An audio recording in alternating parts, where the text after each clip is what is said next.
to acceptance. Annie's story. She's 33. Thinking about a time when I wasn't filled with anxiety, I didn't routinely compare my son to other children his age. I used to take photos for family scrapbooks. I wasn't constantly looking for red flags. We were a carefree family. Thinking about how he enjoys watching Peppa Pig on TV. He laughs when his father swings him through the air. He loves to make animal sounds. He likes to draw with sidewalk chalk.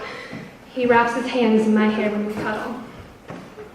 I'm thinking about my son, Griffin Noah, a sweet, quiet 2-year-old who has autism. Mine was the proverbial small town growing up. Everybody knew everybody in my rural community. I've known my husband since we were kids. We were high school sweethearts. Our first date was at the homecoming dance.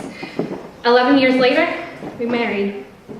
We had 2 children, one who shares his middle name with his great-great-great-grandfather. We had planned a wonderful life for our family. Then we received news. That news was broken to me during Griffin's 15th-month wellness visit with his pediatrician. While my husband and I noticed that his development was somewhat delayed, we weren't horribly concerned. Sure, he was developing slowly, but he would catch up with his peers. The completed development questionnaire in the pediatrician's hand suggested a different story.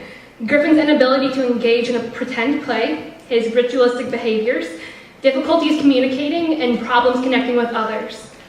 All of these, we learned, were signs of autism. Disbelief, fear, denial, anger, uncertainty, guilt. It's amazing the places your heart and head can go when grappling with such news. We were overwhelmed. We didn't know anything about autism. We didn't know anyone whose children had autism. As we desperately trolled the internet for information, our understanding increased, but so did our fears. We imagined the worst. Our hopes for Griffin's future was dashed. We only shared the news with a few people, not sure whether the doctor was correct, not willing to believe that this pronouncement could be true. We kept scrutinizing Griffin's behaviors and comparing them to the list of red flags, asking ourselves, is this autism or is this him being a 2-year-old? We held out hope when symptoms weren't obvious or appeared mild. When asked, a few family members and friends admitted they had concerns about Griffin that they hadn't expressed to us prior to the doctor's visit. I felt guilty. They saw the problems that I, as Griffin's mother, should have seen, but I didn't. I stopped asking because I had a really hard time handling it. During this time, I also experienced an overwhelming desire to do something to try to fix Griffin's problems. We continued our relentless search for information and advice, made appointments with other physicians to examine Griffin, arranged for him to receive therapy, even put our family on a gluten and casein-free diet. We felt an incredible need to exert some degree of control over our situation. Now I think I've reached a new level of acceptance. My son has autism. In some ways, my days are not terribly unlike those experienced by other mothers. Dropping the kids off at the daycare center, going to the gym, taking family bike rides, spending quiet time with my husband, sitting down to family dinners. But always the specter of autism haunts us. Perhaps our most heartbreaking challenge is helping our 4-year-old daughter understand why her little brother is not like other 2-year-olds. I choke up when she says, I don't know what's wrong with Griffy, but I still love him.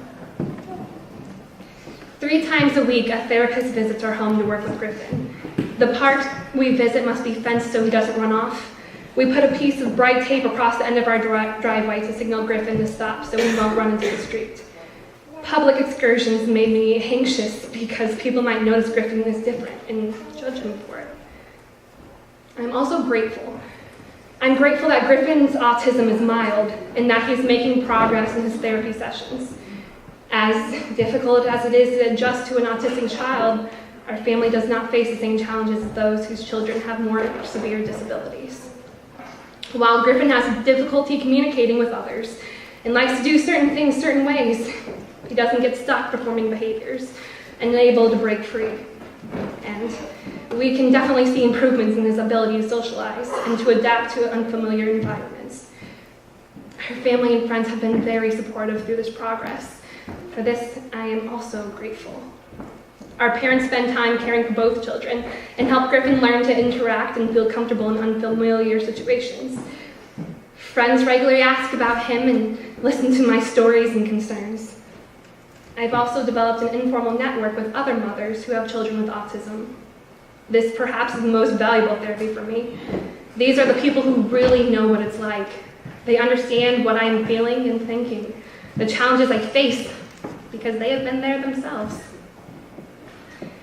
As the mother of a child with autism, I'm definitely in a better place now, even though I still have many things to learn and challenges to face. Now, I can see down the road and be more optimistic. 10 years from now, I hope to see Griffin in school, interacting with his peers, and learning.